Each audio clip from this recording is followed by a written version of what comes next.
afternoon and good morning. Welcome from Warsaw. I'm saying good morning because I know that we have viewers on at least 2 continents. So welcome everyone.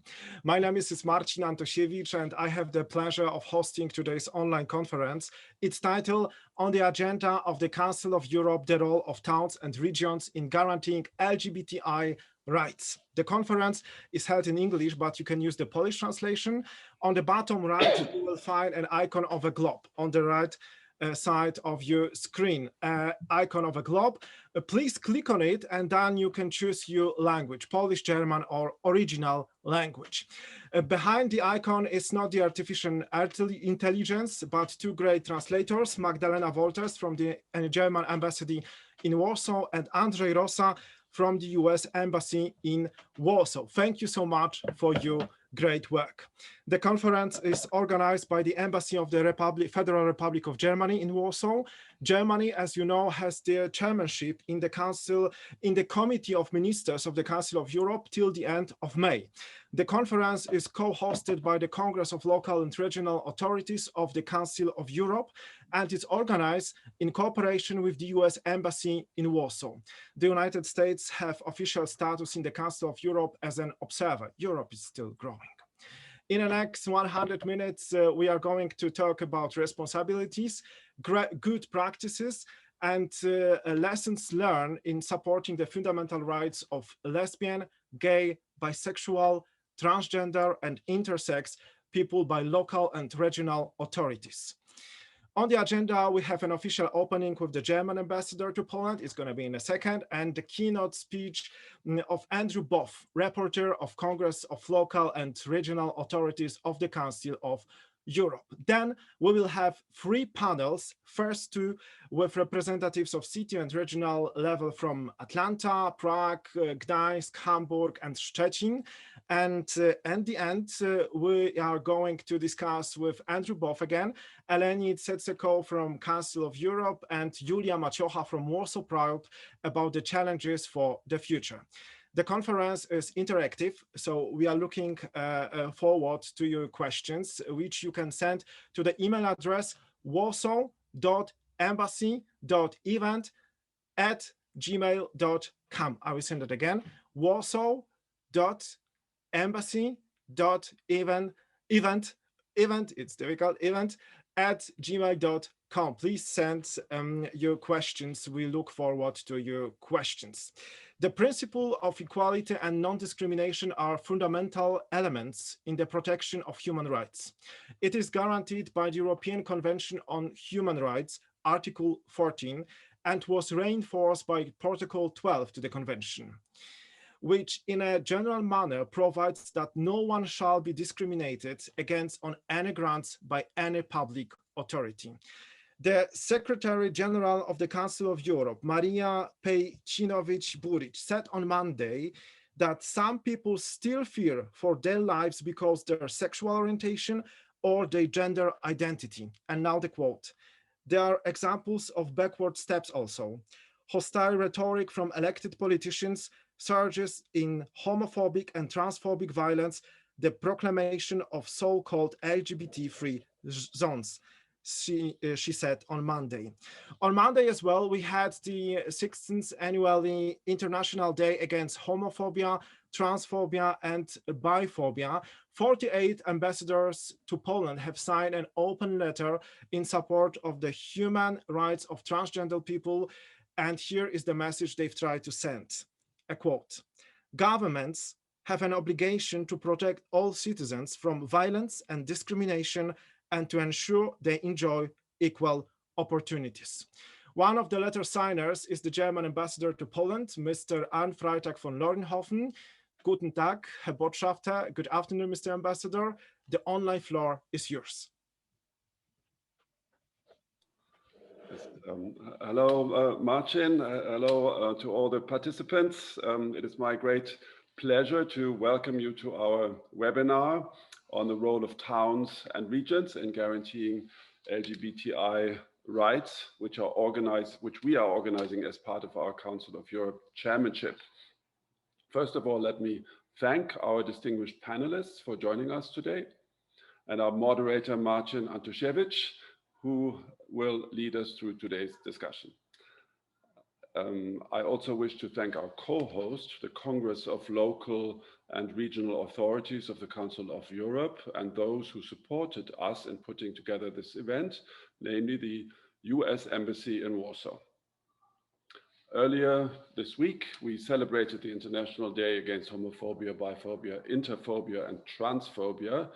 On this occasion, we remember the progress made in fighting discrimination of people targeted solely for their gender or sexual identity in past decades. But at the same time, we also commemorate the many victims of hate and violence and acknowledge that even today, teenagers are being harassed for the way they are, and couples are afraid to be visible as such in public. Discrimination of LGBTI is not an issue limited to any particular country or region. It's a global challenge, a violation of human rights that all of us need to tackle. And this requires efforts at the personal level. As fathers and mothers or uncles or aunts, it is up to us to help instill the values of tolerance and openness in children growing up today, and demonstrate those values in our daily interactions. Civil society organizations play a crucial role here, facilitating personal exchanges and reducing bias. And political institutions at all levels have the responsibility to support the struggle against discrimination and bias. And this starts with ensuring that laws and regulations do not discriminate, but empower everyone to live happy and fulfilled lives. As German ambassador, I am keenly aware that it was only in 1994 that the German parliament, the German Bundestag, finally abolished paragraph 175 that criminalized homosexual love. It had not been used since the late 60s, but it took until the early 90s to finally rid the criminal law of this poignant reminder of intolerance. This example underlines that overcoming stereotypes and discriminatory practices takes time. And I would also say we have by no means reached our goal. German society, just like other societies around the world, is still working on making bias and discrimination of LGBTI people a thing of the past. In 2020, last year, we recorded a rise in hate crimes against LGBTI people compared to previous years in Germany and elsewhere. A stark reminder that a lot remains to be done. The potential contribution of government authorities goes beyond simply ensuring that our laws and regulations do not discriminate. As political leaders, policymakers, legislators, and civil servants, we have substantial powers to fight discrimination wherever it appears and foster a society that is tolerant and open. On Monday, the European Commission here in Warsaw hosted an event presenting its LGBTIQ strategy that defines concrete actions in order to advance the fight for diversity and inclusion in the EU. Today, we will be focusing on the efforts made in the Council of Europe, a multilateral human rights institution that promotes similar values as the EU, but is, of course, a separate body. I am very pleased that today we will be joined by practitioners from local and regional authorities across Europe and the US to talk in more detail about the role of towns and regions in guaranteeing LGBTI rights. I very much hope that the lessons learned and experiences shared by our panelists will inspire more actions in support of LGBTI people wherever they live. Organizations like the Council of Europe play an important role in this context. They facilitate the setting of standards, and they provide a forum to learn from each other about what works. So today we will have a chance to contribute to these efforts in the Congress of Local and Regional Authorities of the Council of Europe. And I'm particularly pleased that Andrew Boff, member of the London Assembly and rapporteur for LGBTI rights in the Congress, is joining us today. He will present a draft resolution that will be debated in the Congress in June and set out the role of local and regional authorities in protecting LGBTI people. I really hope that our discussions today can help enrich this process. So in closing, let me thank you again. Thanks to all the panelists and thanks to the moderator, dear Martin, for contributing to our discussion, and welcome to all of you. Again, I'm looking forward to a very interesting and stimulating debate. Over to you. Thank you very much, Mr. Ambassador, for opening the conferences and for your words, for your speech. And now we're going direct very quickly to London, to Andrew Boff, Rapporteur of Congress of Local and Regional Authorities of the Council of Europe. Hello, Andrew Boff. Hello there, and good afternoon to those of you in Europe, and good morning to those of you in the United States. Hello.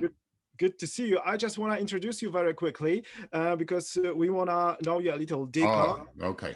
Andrew Boff is a member of the London Assembly since 2008, and he is a member of the Conservative Party in the United Kingdom. And he was the first person in London to enter a same-sex civil partnership in 2005. This means he did this before Elton John. Congratulations. Andrew Boff is now going to give the keynote speech on LGBTI rights, LGBTI people's rights from the view of Congress of Local and Regional Authorities of the Council of Europe. Please, the floor is yours. Thank you, and thank you, Mr. Ambassador, for inviting me to speak at this event and to present the Congress's point of view today. So I am the rapporteur on LGBTI issues at the Congress of Local and Regional Authorities of the Council of Europe. The Congress is a pan-European forum. It brings together local and regional representatives from the 47 member states of the Council of Europe. In this role, our members contribute to the implementation of the Sustainable Development Goals and the promotion of human rights and democracy at a local level. Today, I'm glad to be able to speak with colleagues from cities and regions across Europe and beyond about how to fight the increasing threats to LGBTI citizens' rights. Because when we speak of human rights, we need to make sure that we speak of human rights for all, including LGBTI people. Before I come to the work of the Congress, let me first explain why it is so important that we address the rights of LGBTI people today, and why we should also address them at the local level. While it might be more visible in some countries than others, homophobia and transphobia are on the rise across Europe. Even in places where we see progress, we need to stay vigilant. In my city of London, for example, London Pride is one of the city's largest events. Still, in 2019-2020, there were over 3,000 reported hate crimes based on sexual orientation. These attacks are fueled by anti-LGBTI rhetoric. While legal protection has improved in many member states over the past few years, homophobic and transphobic hate speech are rife, especially on social media. And this trend is not restricted to one single country or even one continent, as today's speakers from the United States may confirm. This is part of a wider polarization and questioning of minorities' rights. Look at the recent backlash against the Istanbul Convention, for example, where anti-LGBTI discourse is used to limit not only LGBTI people's rights, but also the rights of women and girls. In our latest Congress report on the situation of LGBTI people, we discovered that this so-called anti-gender movement is global and connected, finances, information, and hate speech campaigns are shared between groups in different countries. Now, if the rising anti-LGBTI hate speech is global, then why are we talking about it at a local level today? The local level is important because that is where the effects of hate speech are first visible. We see divided communities where LGBTI people feel unsafe in their own towns, their schools, and their homes. Language might be intangible, but it has real life effects. And hate speech is doubly dangerous when it is expressed by elected officials who should be role models. If politicians can get away with homophobic statements without challenge, others will assume that they can get away with it too, and even worse. We see more and more of this divisive language being used by politicians, also at a local and regional level. The anti-LGBT ideology declarations and family charters in Poland are one example, but local and regional authorities are those closest to the citizens. We are best placed to understand if and why there is an anti-LGBT sentiment in our towns and to address it. As such, the local and regional levels are also where this trend can be best countered. We have a responsibility to create inclusive, fair, and safe communities for all. And finally, what does the Congress do to fight violence and discrimination against LGBTI people? On the one hand, the Congress reminds local and regional authorities of their responsibilities to protect the human rights of their LGBTI citizens. On the other, it gives them guidance on how to do so. The Congress has worked on LGBTI issues since 2007, for example, on freedom of assembly. In June this year, 2 new texts will be on the agenda of the Congress session. First, there will be a report on the role of local and regional authorities to protect LGBTI people in the context of rising hate speech and discrimination. In this report, we outline the worrying trends of attacks against acquired rights. This happens through language. In Estonia, for example, the chair of the Conservative People's Party referred to pride marches as pervert parades.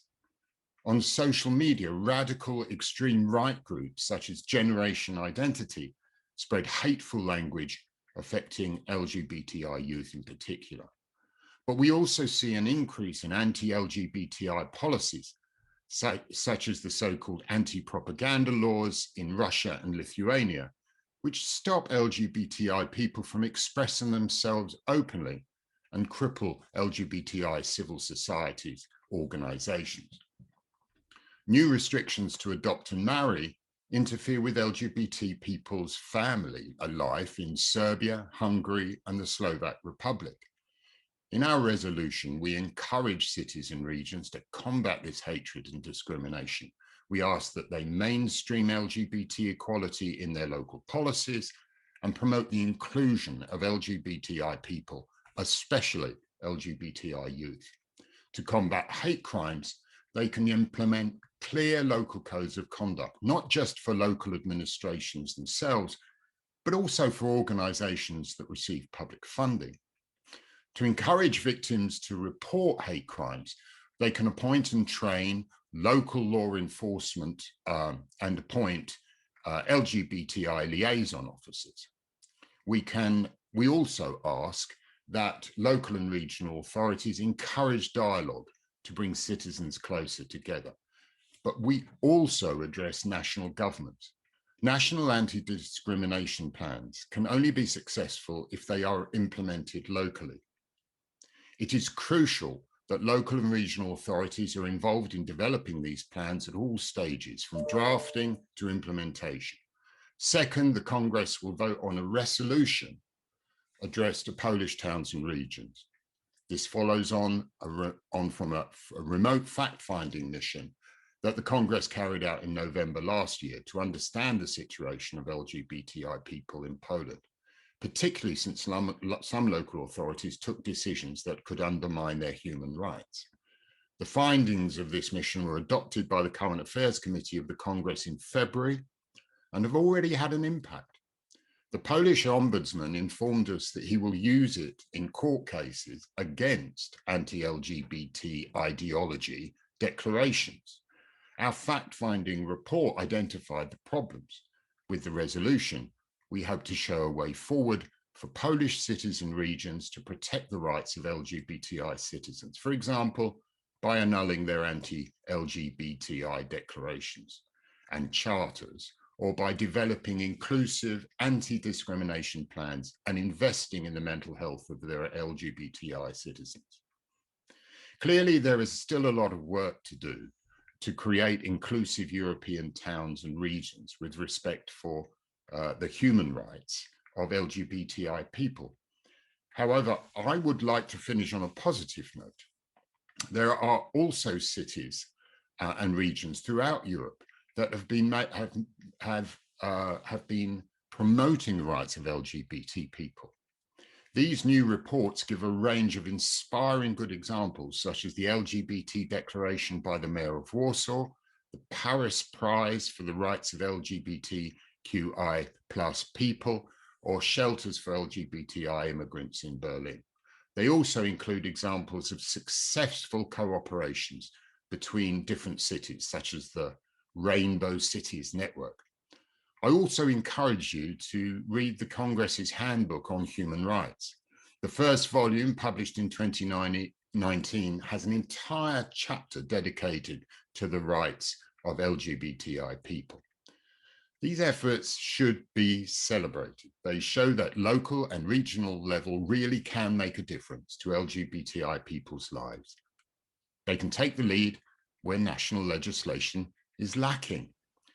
So to conclude, yes, local and regional politicians have played a role in the growing attacks against LGBTI people, but they can also be the ones to turn this around with the necessary willpower, commitment, and resources. The Congress, for its part, will continue to fight for the human rights of LGBTI people, and we will keep working towards inclusive, diverse, and tolerant communities. Thank you. Thank you very much. Very, very strong message. Thank you very much, Andrew, both, and see you in 1 hour. We will talk with you and with Julia Maciocha and with Eleni Tsetseko after 2 panels. Thank you very much, Andrew, both. Now we are going to start our first panel with the title Lessons Learned and Good Practices from Guaranteeing LGBTI Rights at the City Level. And I want to welcome to the panel from Gdańsk, Monika Habior, Deputy President of Gdańsk for Social Development and Equal Treatment. Good afternoon. Dzień dobry, Pani President. Dzień Good dobry. afternoon, Madam Deputy President. And from Atlanta, Malik Brown, Director of LGBTQ Affairs for the City of Atlanta, Georgia, United States. Good morning, Malik. Hey, good morning from Atlanta. Hello, good to see you. And from Prague, Czech Republic, Martin Benda, a member of the Prague City Assembly and a long-term supporter and activist of Praga Pride. Ahoy. Dzień dobry, ahoy, hello everyone. Hello, Martin, good to see you. And let me start maybe with Madam Deputy President Monika Habior. Please share, but that will be the question to all of you, share your policies and good practices in support of LGBTI people. We want to know on that conference, what are you doing to make the life of LGBTI people equal in your communities, and what have you done up to this point? And I would like to really appreciate your honesty in telling us about your biggest problems and maybe mistakes you have made. That could be important information for those people just beginning their work in this field. So this is my request to you with the general question, what do you do for LGBTI people in your communities? And let's go to Gdańsk, and what are the best practices from Gdańsk? Hello, good afternoon, and thank you very much for inviting me and us as a community to this important panel. First of all, I would like to address what has been said before, because I think it is really important to understand the context in which we're working here. It is true that the rhetoric, anti-LGBTI rhetoric, is getting stronger and amplified by public media and many politicians in Poland. In the same time, we have the legal framework is not naming the hate crime due to homophobia, which doesn't help. And in addition to that, the training and practices of security services and agencies has been changed and is less favorable and engaged in supporting and acting against the acts of homophobia, transphobia, biphobia, and so forth. So in the same time, I think it is important to say that there is an increase in acceptance for LGBTI rights, LGBTI people rights, and especially about youth. So this gives us a little bit of hope. But working in this context, I think it is, for us, it was always important to ensure that we work with the community, with the people, with the citizens, and we try to go step by step with them. And therefore, all activities and policies that we implement were prepared in a participatory manner and due to in method. So first of all, in 2016, the Council for Equal Treatment was called or created, and this council, it's now the second term, has been working almost non-stop since 2016 for the last 5 years, and it is an important body because it is very engaged in naming the problems, showing us, the council, the mayor, where the problems occur and what should be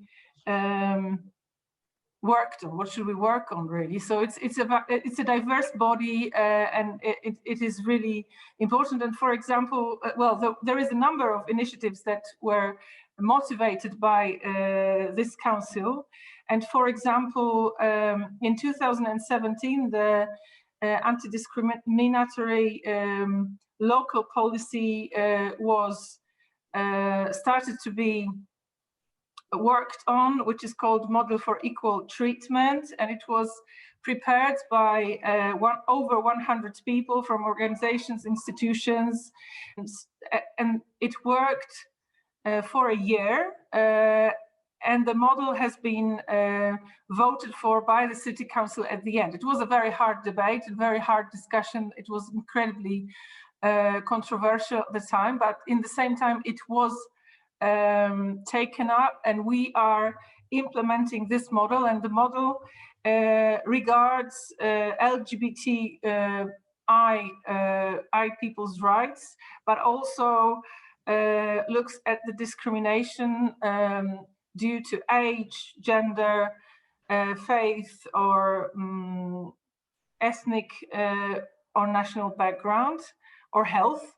So there is a number of what we had to do was to include LGBTQI rights into the policy that looked into all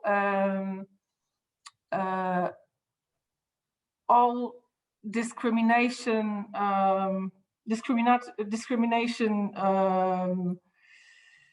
what do you call it? Sorry, contexts that are named in Polish law.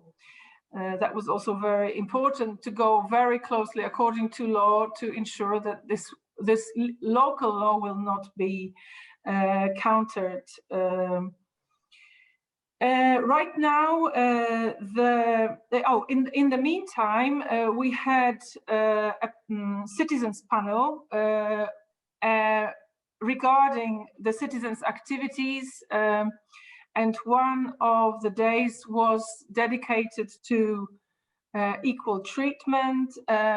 All recommendations that were had over 80% of votes were implemented, and we have a really long list of recommendations that we are now implementing.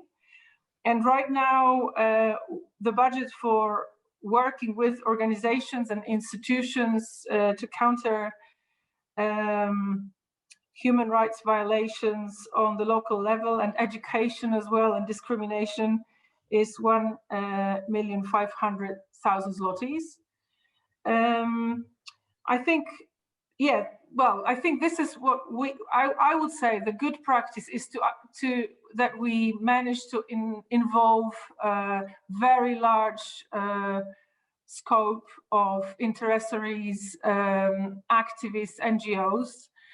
I think it makes it much easier for us now to have a conversation about monitoring the program, the priorities, the speed, because of course we would all like to have, for example, bigger budgets and work on larger number of issues. But I think this would be, if you ask me for good practices, I think we are in Gdansk very proud of this way of working, of this model as well. And but I must say it is a struggle. It is a struggle, and I think everybody who's here would admit that it takes it's every day's work to ensure the language we use, the meetings we host, the subjects that we raise, that include on an equal manner people from all communities, LGBTQI community as well. Yeah, I think I will finish here because I'm really curious about other people's good practices. Yeah, but one more question, a follow-up question to you, because the context you're talking about in Poland means as well not just the central government or state media, but as well the Catholic Church. So you have been talking about the cooperation with the NGOs, but I want to ask you, what does your cooperation with the Catholic Church look like in Gdańsk? Well, we work with different churches and different religious communities. Sorry? On that issue as well? Yes, also the religious leaders take part in the Council for Equal Treatment. However, Catholic Church is not involved in implementing local policies. So people who are the priest, one priest is a part of our council, who is religion scientist, and also very active member of human rights communities. But it is not a formal cooperation, although we have a very active Catholic LGBTQI community. It's called, the group is called Faith and Rainbow, and they invite and create like support groups and meetings, and I know they're very involved in variety of actions and activities that lobby for equal rights in the church. But I think we also try to treat churches equally from the council perspective, and this is important. Absolutely. Thank you very much. Gdańsk is doing a lot in supporting of LGBTI people, but you don't have a town hall LGBTQ offers, completely different than Atlanta. And now let's go to Atlanta to Malik Brown, Director of LGBTQ Affairs for the city of Atlanta.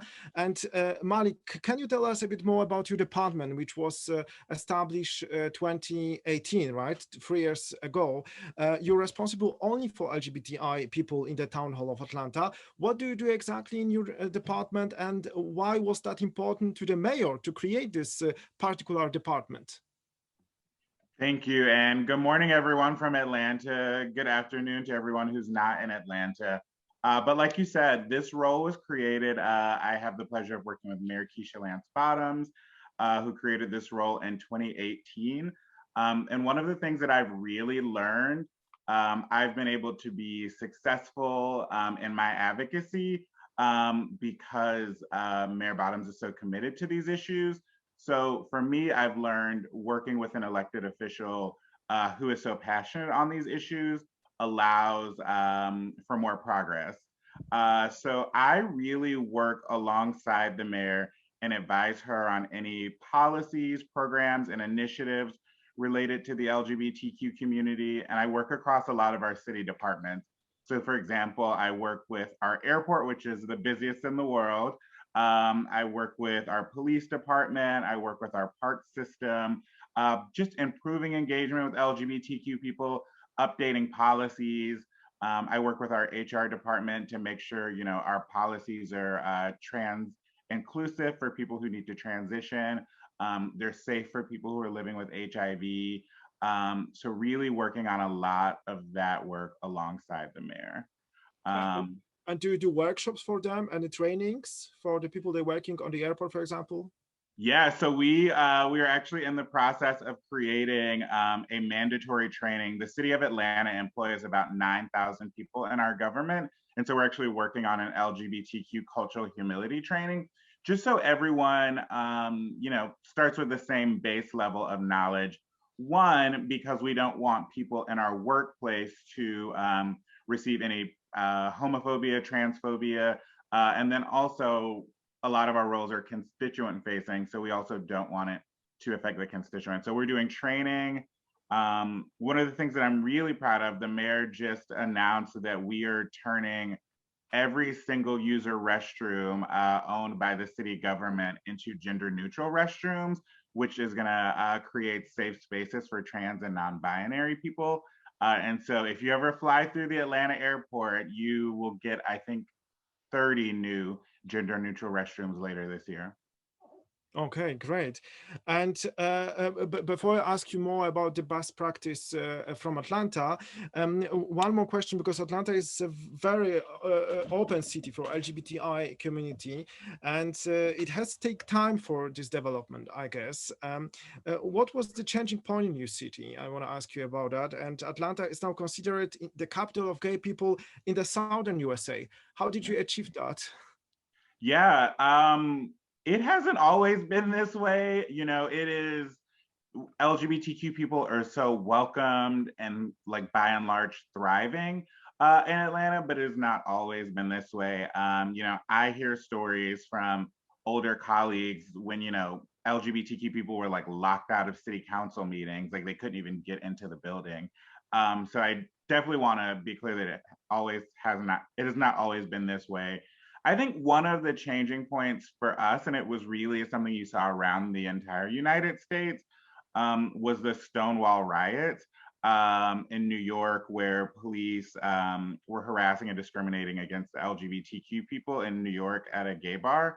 One of the things that people don't know is 6 weeks after Stonewall, there was a similar raid in Atlanta at a theater that was showing a gay, like a movie that depicted like gay romantic relations. And so that really caused a lot of our advocates to form like groups, to form coalitions, to start speaking out a lot more. And then that also gave birth to Atlanta Pride.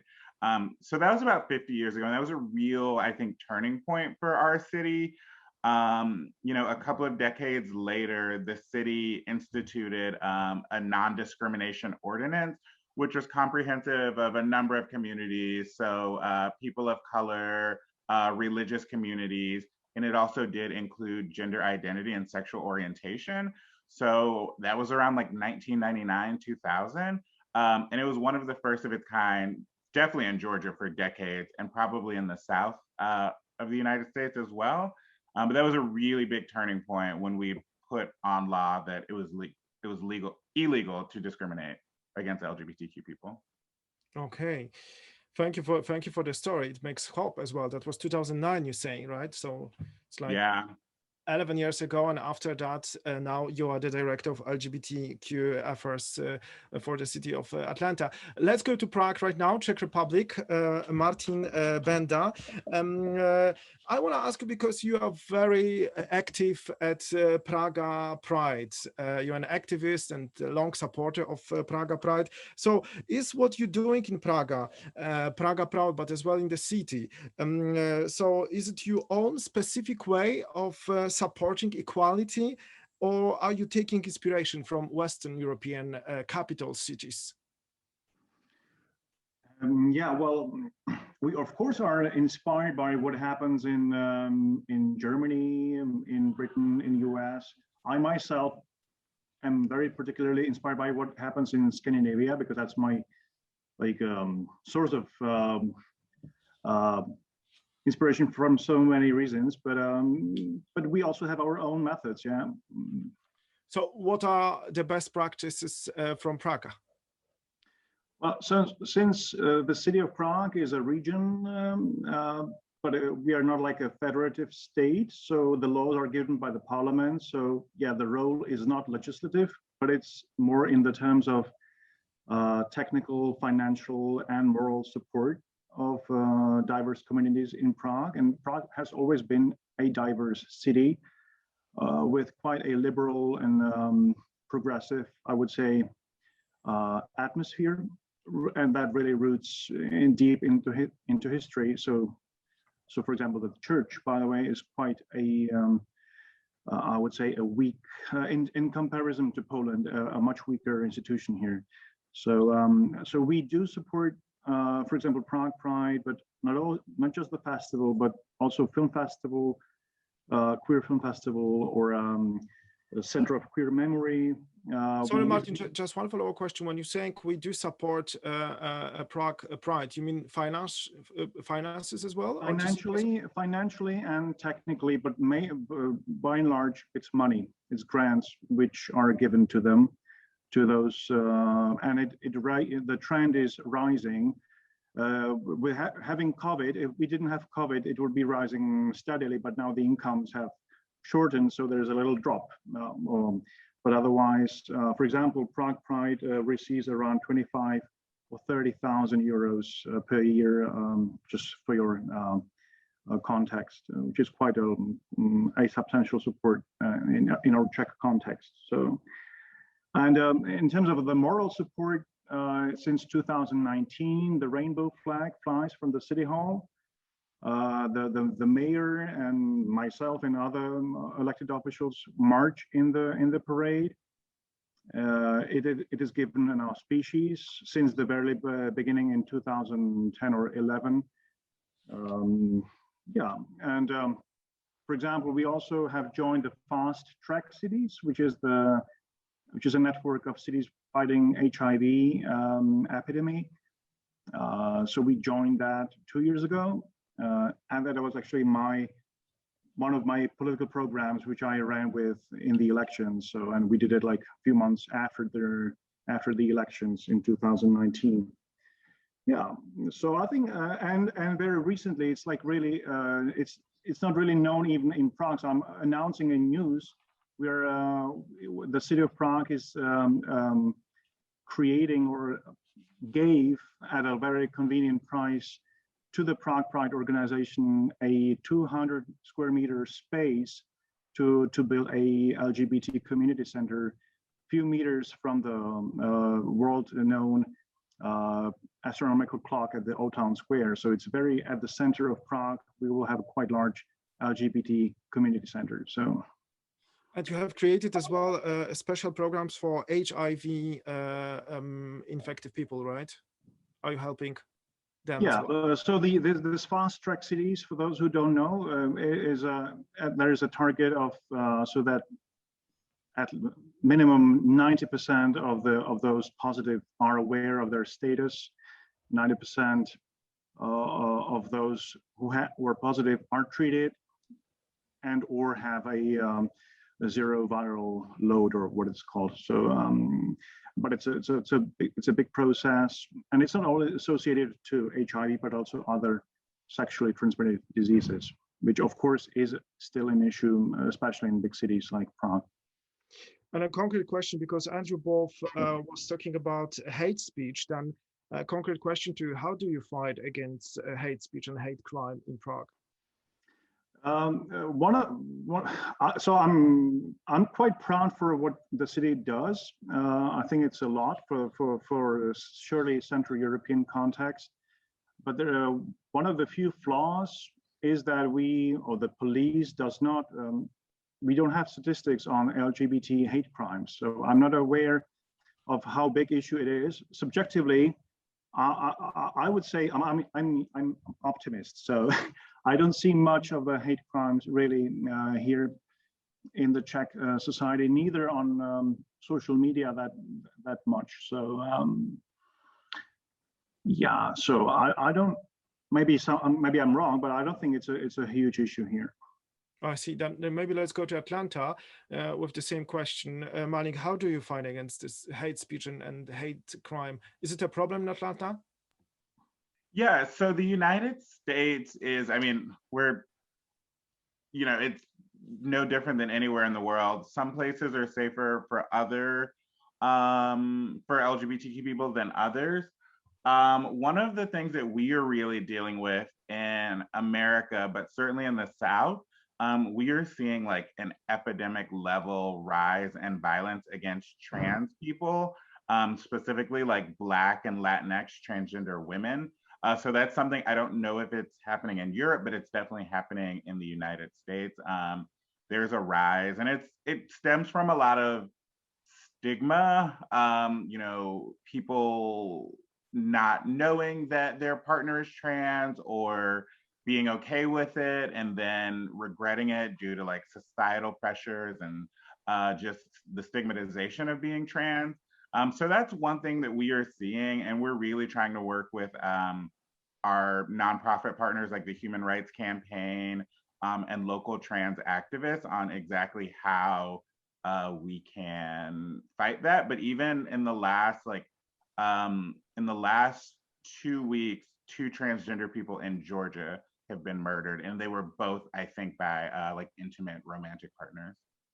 Mm-hmm. Okay, the same question to Gdańsk, Madam Deputy President. How do you deal with that problem? Well, of course, it's a very it's a big issue. But first of all, we have Gdańsk Center for Equal Treatment, and we finance legal support and psychological support for anyone who is discriminated or had experienced violence, and this is it proved to be incredibly helpful many times. We unfortunately, there was a serious incident in the last few months when people were beaten up by a group of unknown men. So this is one of the situations when the center was straight away helpful and is still supporting, and it's not the only incident that is it's a process. It's always on, and it's always waiting if there is a need for support. Another thing is that we do take actions in when there is hate speech incident in the public sphere. For example, in Poland, it is unfortunately very popular for homophobic message to be driven around cities on the trucks. Sorry. And this is when, for example, we had a press conference. We also informed both public and the police about this incident, and we were actively trying to stop this. And how did they react? Who? Police. Well, we have a working relationship with the police around these issues, and we do meet regularly. For example, there was, but still in Poland right now, the security services, especially now during COVID, are quite strict on the rights to protest, for example. And well, we want to believe that the action is being taken to find the perpetrators. In the same time, after our solidarity run that we in March took place, we after the beating, this attack, many people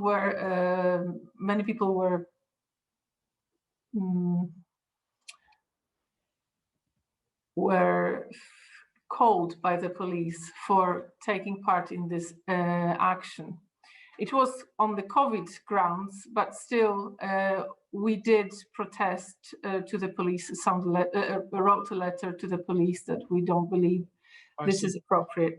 So okay. There is a number of initiatives and actions also regarding this graffiti or this sort of like public spaces.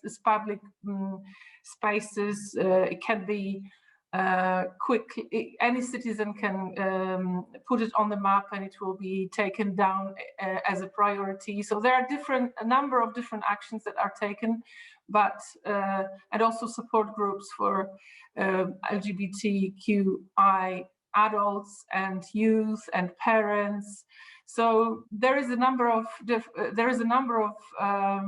activities,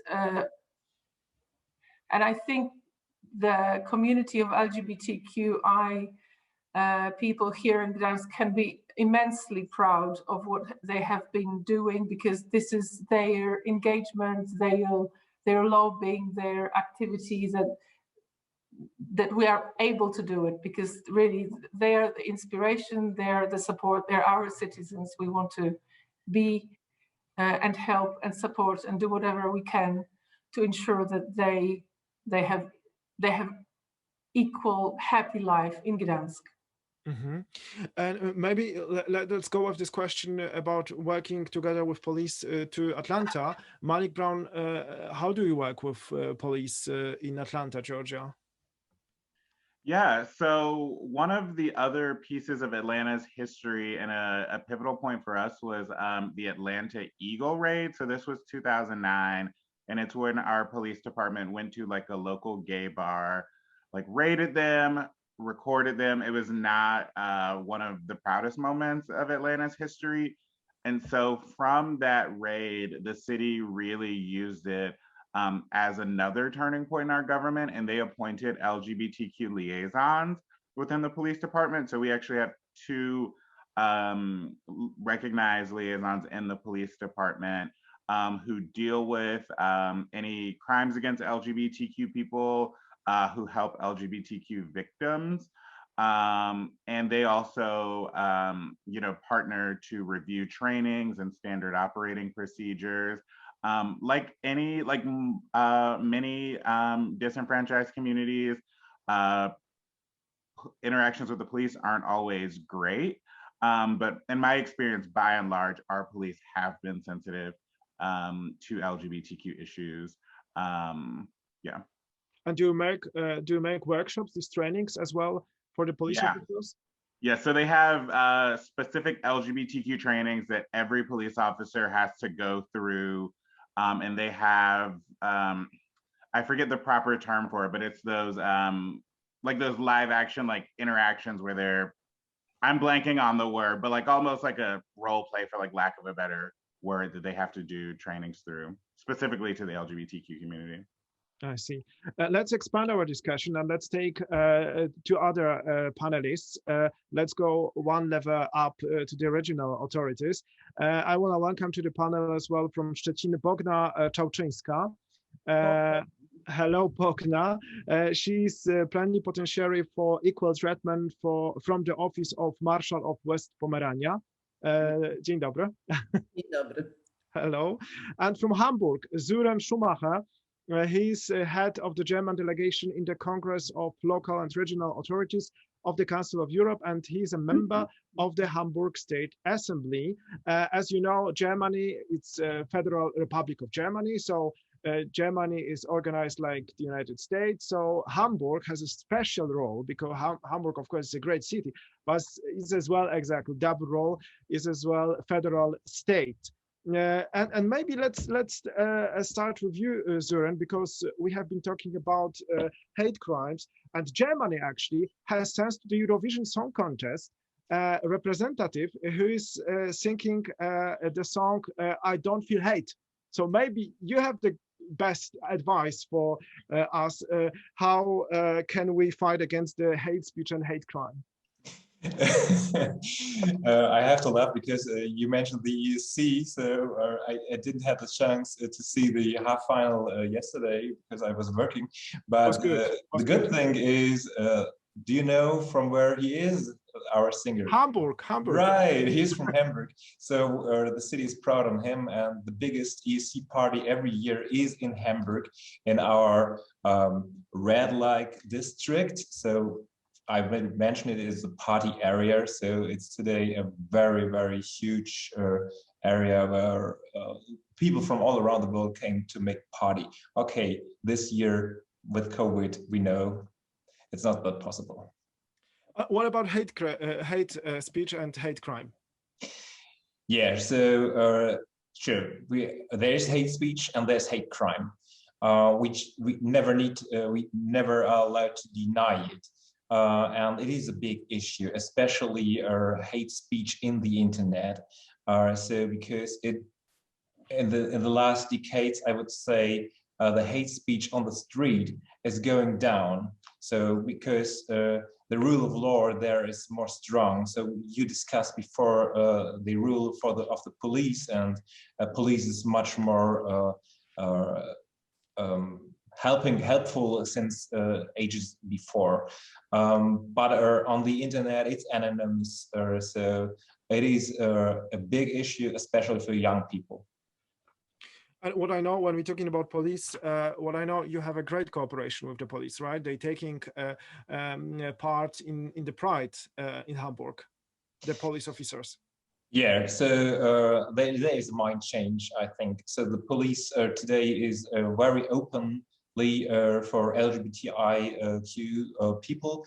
On the one hand, there are people, there are officers where you can go directly if you have a problem, because maybe you don't like to go to the local department. So, but that shouldn't be a problem to go to the local apartment. So there's also enough training for the officers. But this is the one side. The other side is we have 10,000 police officers, and sure, there's also a gay, a lesbian, transgender community inside, and we are not stupid. So they are good officers. We are proud that we have them, and they are organized themselves. They have also internal people to bring this issue inside the police, and so it is one of the biggest demonstrations, the Pride, but for the police, it is one of the easiest demonstration because there are no violence or anything. They can be part of it. So we talked before, we had a discussion about the rainbow flags. It was a question, is it possible to bring the rainbow flag to official buildings or police departments, especially police departments? Big discussion. It's not many years ago, maybe 8 years ago or so. And one of our ministers of internal affairs decided, I don't want to discuss this anymore. I bring the rainbow flag on my building. And then this topic is gone away. Okay, let's go to Bogna. Bogna, because you as Zuda represent here the regional authority. So I want to ask you, what can you do more than the cities for LGBTI community in Europe? What more? First of all, Poland has a big issue because national law doesn't protect LGBT people. So we can gain the solution to that. What Polish government don't do and what is not written in Polish law should be done by regional and local authorities. When Polish government has resigned to support LGBT people, regional governments got the responsibility to protect the citizens and to carry out politics. It's been 5 years since the Polish government hasn't introduced any actions regarding equal treatment. The Polish officers eliminated all the forms of supporting LGBT people. In the new governmental program of anti-discrimination politics for next 10 years, there is none of single activities for support LGBT people. The document has negative opinion local and regional governments. And it is sadly taking place in Poland, which is the most homophobic country in Europe. For regional governments, the key factor is to include actions of the support of LGBT people in regional strategies.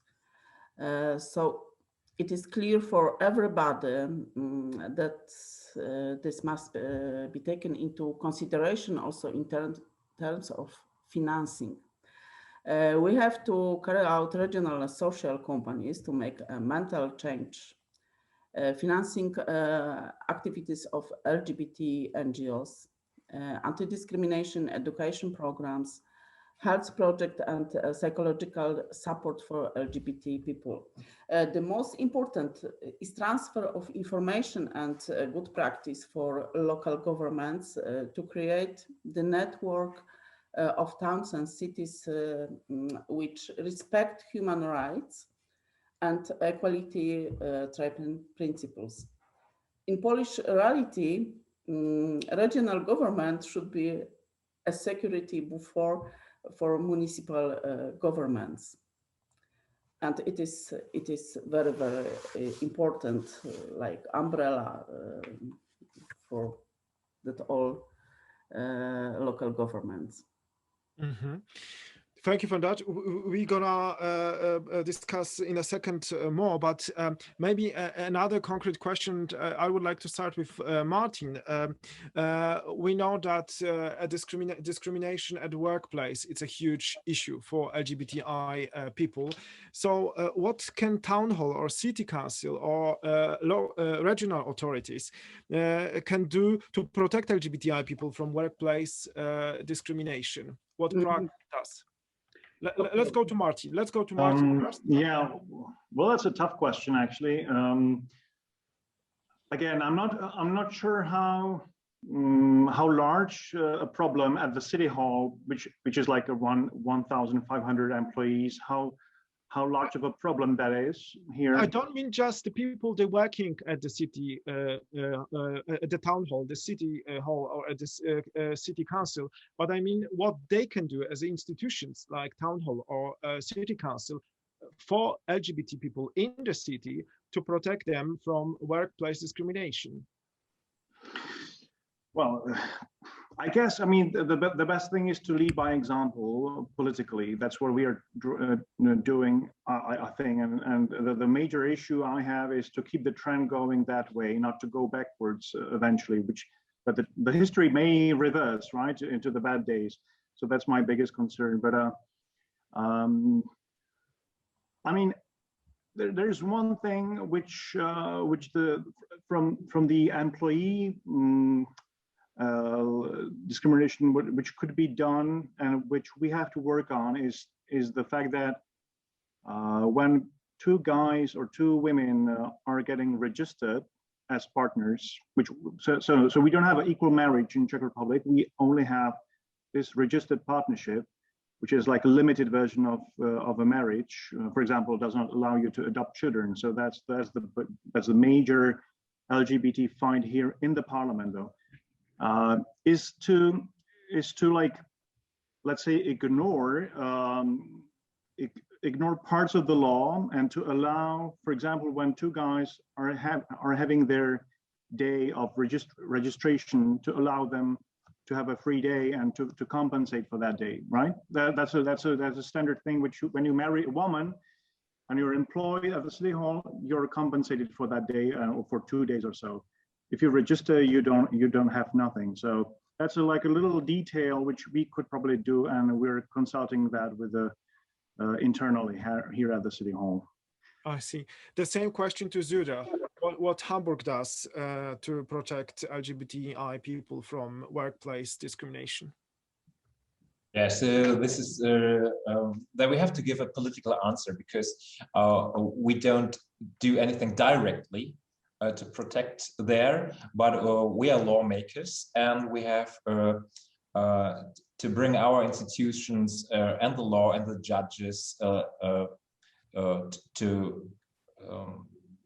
for the rule of law, so that the state is strong enough that you can face the state. So if you are discriminated, then you will get your right.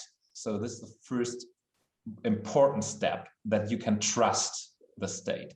And sure, discrimination is forbidden by law. So you can't lose your job because you are LGBTI people. So this is important. But this is only the one side. The much more important side is, in this case, what is the interest of a company? Is the interest to have a good employee where he's working with, and that there's a climber inside the company that there is no discrimination, and if there is, how they deal with it. So this is also a society question, and for this we can do a lot by improving institutions, courses, help, schooling, anything. So this is, as I said, a political answer. So you have more than one side. Just, it's not only the protection directly. I see. Malik, do you have an answer on that problem? Is it a problem in Atlanta, discrimination in the workplace, or not really? It still is. It feels like we've gotten to the other side of it, but it still is. The two things that come to my mind are our local ordinance that do protect LGBTQ people in the workplace. And last summer, or maybe the summer before, you know, with the pandemic, time is a funny thing now, but I want to say last summer, the United States Supreme Court heard a case on 3 separate counts of discrimination in the workplace. I think 2 of them were specific to transgender people and 1 to a gay person, all who had been fired for their LGBTQ status. And the US Supreme Court did rule that it was illegal to fire someone for their LGBTQ status. So still happens, but within the confines of law, we have at least reached the other side of it. Now it's more of the practice. I see. Another issue is protection of rainbow families. Then Malik, maybe the question direct to you. How do you protect the rainbow families? And do you know how many of them live in Atlanta? I don't have that statistic offhand, but I will definitely look into it. And do you do something for them to protect them? Oh gosh, give me a second to look into it and come Mr. back to Director. Okay, Yeah. I will give you a second to think about it.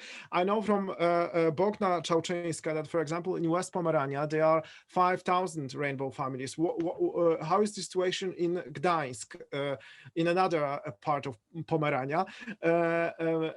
Madam Deputy President, how do you protect the rainbow families in your city?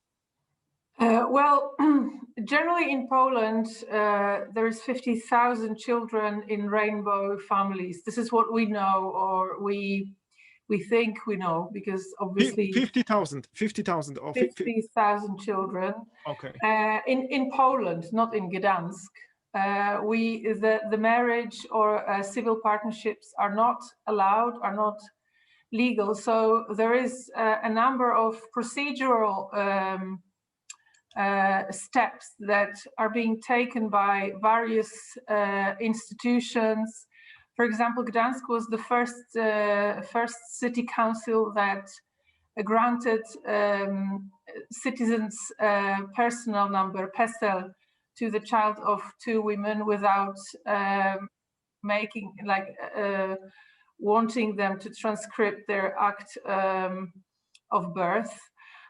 So in general, I think for us, it's really important to give support and be with people, like include them in discussions here and give floor, apart from actions that we take to support, as I said before, parents and youth through psychological help and support groups, but also we promoted a campaign right now, I think with other cities, of one of the foundations among all schools in Gdansk regarding the situation of young people,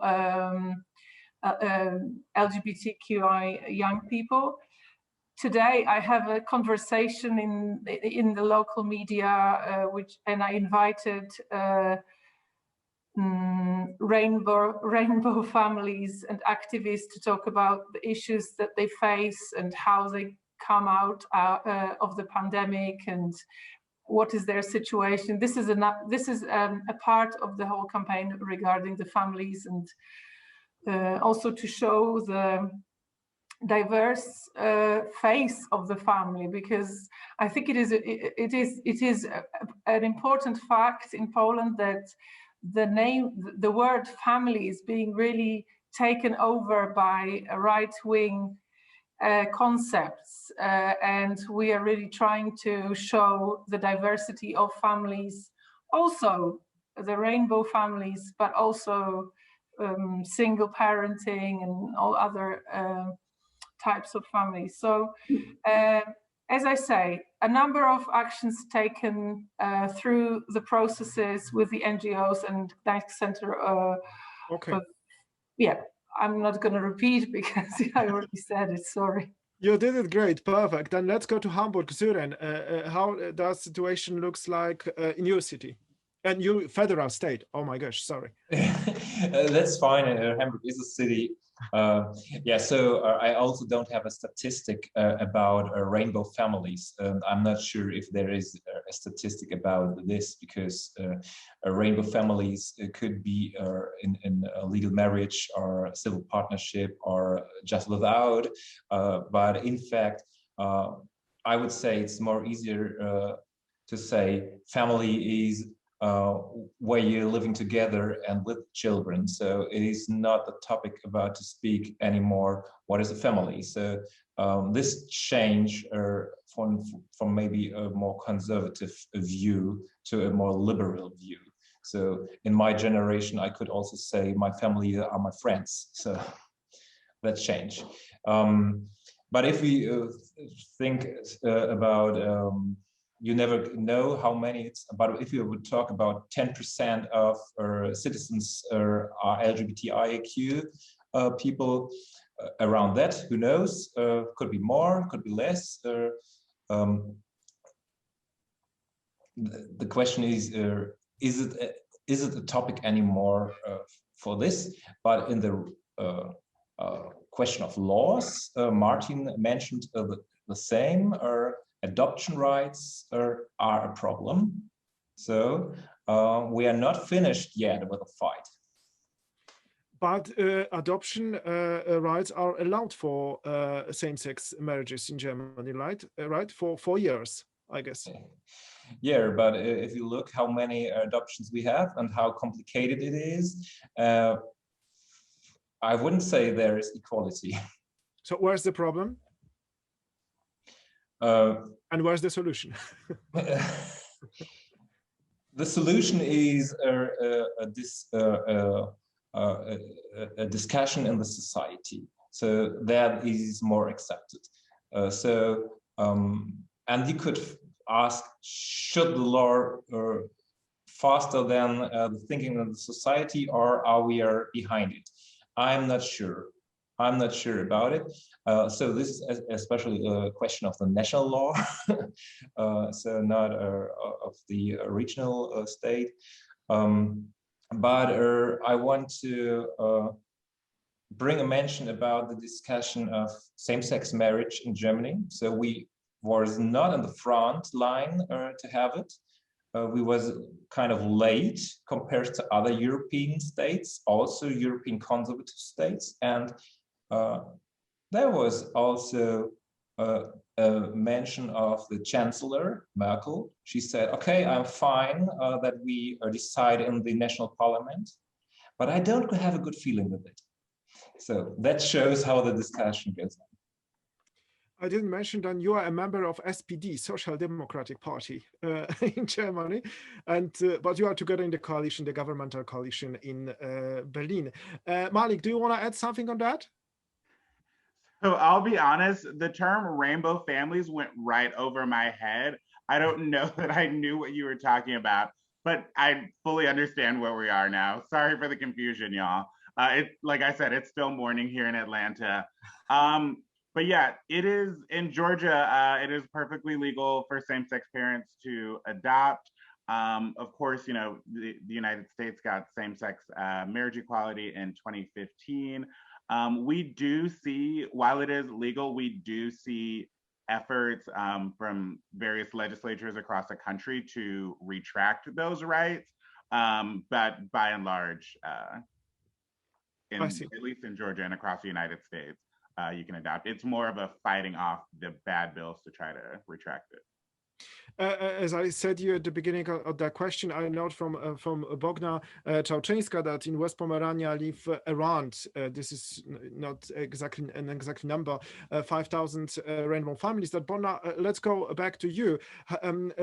How do you, as West Pomerania, as a regional authority, support LGBTI people, and when can they count on you help in West Pomerania? Okay.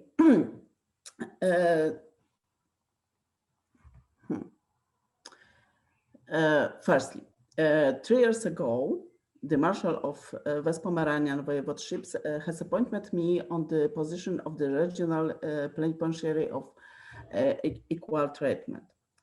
And my responsibilities are to give opinion for regional strategies and programs which are important for equality treatment policies. And it is very, very important for us. I am also always resign the question of the diagnosis of situation LGBT people and the support for them. Day after day, we have got more and more documents where we point out the problem of LGBT people discrimination. In my work, supports me the Committee of Diversity, because Oregon signature a European Card of Diversity. Firstly, we made professional research in all office employers about the diversity and discrimination. Now we are working on the new programs of workshops and procedures. And it is the first step. We start from or office and change mentality in our employers. The West Pomeranian region is the first and only one in Poland which has got the special committee for prevention and discrimination of LGBT people. In that team, we can find people with different background because we work together with scientists, activists, and office workers. Thanks to the committee's initiative, we will do the research on the situation of LGBT people in our region, and then we will implement a special program of how to support them. The quotes of the donation for LGBT people are higher and higher every year. For last 2 years, the financial contribution for psychological support has been provided for the homosexuals and transsexuals who need it. For example, now we are waiting for the finally effect of a competition which would allow the financing of psychological help for people being in the process of correction of gender. This is a proposal of the one of LGBT NGOs. If it comes to success, it will be the first such a program in Poland. We hope for the best. Thank you, Bogna. And one more question to all of you, because many of you have been talking about young people, and this is the question related to them. 3 months ago, a German magazine, Süddeutsche Zeitung, did a cover with 185 actresses and actors who came out publicly. And one of them said, a quote, "I came from a world that has not told me about myself." I will repeat because I think this is a very strong message, a very strong quote.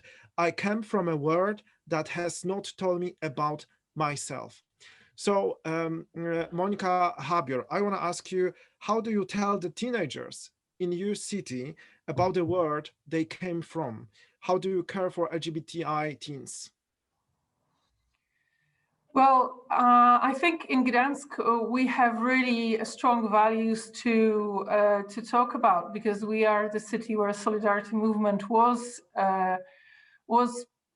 began, and also for many of us, the places where solidarity was born are still the places where we meet when we talk about equality and equal rights. So, for example, European Solidarity Center is the place where we meet to talk about the equality, equal treatment. When we talk about young people, I think there are 3 things that it makes sense to share. One is the Healthy Love program, which is not compulsory. It's only for those whose parents agree, sadly, but this is how it works, and this is where it's a sexual health program, but it also entails identity aspects. Another thing is the support groups, which I already mentioned, and now we have joined the campaign regarding the equality and countering homophobia among young people, so that like awareness campaign. So we're trying to do different things. I think the general atmosphere of acceptance and openness does help a lot, because we have a number of young people in youth city council that are LGBTQI and open about this and support other young people. So I think our commitment is being noticed. Hopefully the situation will improve. Right now, the big challenge is general depression, and isolation due to COVID. So these two aspects come one on another, and this is a big challenge for us to. Yeah, but COVID means as well, lots of activities like our webinar today in the internet, and the young people love internet, so you can work with it. Yeah, we do. I mean, we had last month we had a conference, School After Pandemics, and there was an equality panel which young people ran as well. So this is what they do to support each other, and this is what we do with them to help. I see. Zoran, the same question to you. How do you tell the teenagers in Hamburg about the where they came from? Yeah, so we have to bring out that we are a loving society for them, so that they are welcome. And I see these days there's a good thing of social medias because there's a much more connection than just only your school or friends around you. So I see so many young teenagers who came out there and they became role model for themselves. So there is a good thing. So if you look to Instagram, wow, it's amazing. So, and that changed a lot. And sure, we need to help them and show them always also in debates. It's so important that we debate about it in our parliaments and wherever, as also here, that we are with them. So they are welcome. They are part of our society. Compared to Poland, education is in your hands, in your federal states' hands. So do you have any special programs at schools for LGBTI teenagers, or just for teenagers, that they can learn something at the schools, not just at the internet? Yeah, so it's important that it's just a non-part of what you learn into the school. So there must be addressed the topic LGBTIQ.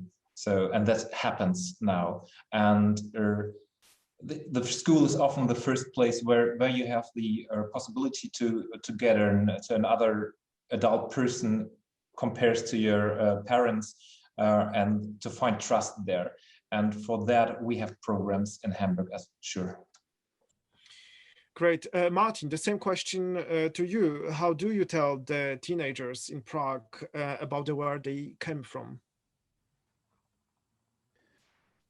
Well, I don't want to repeat myself, but I guess for young people, it is important to see role models amongst those who are visible in the media. So that's politicians and actors and others who are visible.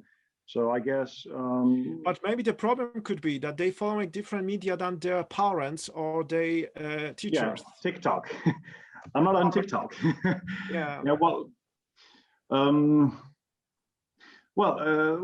wanted to make one point that how the city of Prague does things by and large is through NGOs. So there are many activities which the city hall or the politicians do not do directly, but we allow others to do it. So, for example, Prague Pride organization does not do only the parade and the festival. It does so many things during the whole year. And for example, also a hotline for youngsters who are in their coming out age. It's called showyourtruecolors.cz, or it has a Czech name. So, and that is actually effectively financed by the city of Prague, even though it actually has a national function crossing the borders of the city. So, and generally speaking, the city of Prague invests a lot of money into independent culture, which theaters thematize LGBT problems, trans issues, and etc. And they can do that because the city gives them the resource and the technical support and etc. So I think that's not automatic. That's not everywhere, and it could be reverted, especially when we are cutting the COVID during the COVID budgetary problems. My challenge is to keep the budget in culture as strong as possible, for the independent culture, which is like grassrooted. So, and so many events thematize somehow queerness or LGBT issues. Okay, Malik, the same question. How do you care for LGBTI teenagers? Yeah, one of the things that I'm really proud about is that we're working on, and when we talk about progress, it's a little wild to me that we didn't have this in place already as a city, but we're working on anti-bullying training and procedures for all city facilities that serve our youth. And so that I think that is something that will be really important to creating like safer spaces. One of the funnest projects that I got to work on, Mayor Bottoms invited a drag queen to City Hall, and we had like snacks and drinks, and they came and read to children. Like when you talk about rainbow families, we had like, I think over 300 families, straight, gay, like all kinds of people. That was really inspiring to me. We're also working on some programs to connect LGBTQ youth to mentors, to LGBTQ mentors. Atlanta doesn't have any shortage of successful LGBTQ adults, and so we're hoping that they can translate that to the youth. And then the last thing that I'll say is we have created an LGBTQ resource website for Atlanta, and so folks can go on it and find any number of resources. And we're trying to convert that into an app so that LGBTQ youth, especially those who are experiencing homelessness, can access it, because we know everyone's on the apps these days. So those are some of the things that we're doing in support of LGBTQ youth. I see the time is limited, so we need to finish, but maybe the very last question to Bogna Czałczyńska, question about the future. What kind of challenges are you facing in the future as a regional authority, and what is there still to do? What do you have on your list?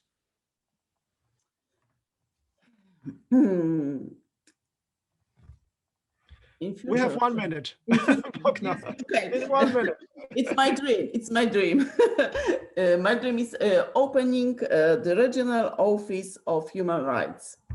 And it is really my dreams, because I think that in that moment, it is very important for us, because we haven't got so good knowledge, so good practice in local and regional government. And we collected many today.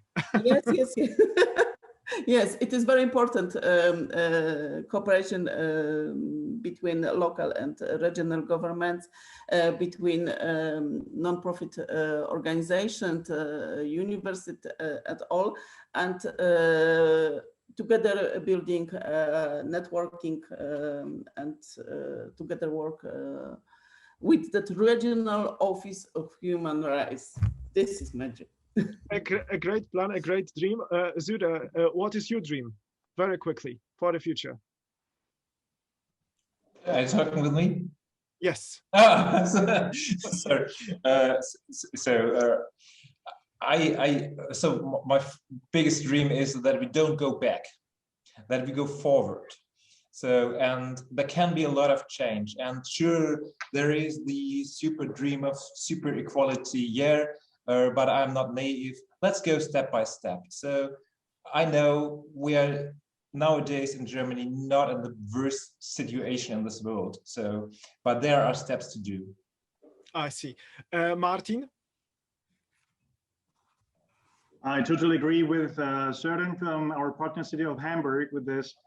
As I read history, I'm aware that trends can revert. So I'm very happy what we're having in Prague, and I just want to see, I don't want to see a huge change. I just want to see that in 10 years we'll be in a steady positive trend. And maybe one practicality which I learned from Atlanta, I believe, or and from London and stuff, that more groups like policemen, firefighters, and maybe even military would participate in the Prague parade, and to show, you know, their inclusion and their awareness. That's my dream, which I believe will come true soon.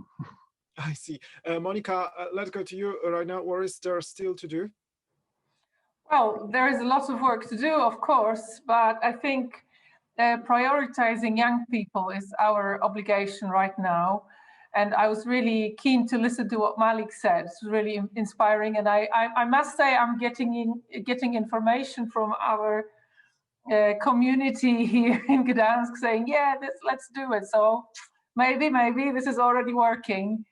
So youth support, I think it is really, it's also important to support transgender people on the job market, because this is a really big discriminatory area, and I think we could do more about this. Apart from that, I hope we will actually implement the whole model, because it's huge. So okay. Thank you so much. And now the final word on this panel goes to Atlanta. Your dream, Malik. Thank you. I'm with Monica. So support for trans people, especially in employment, is something that we have to address.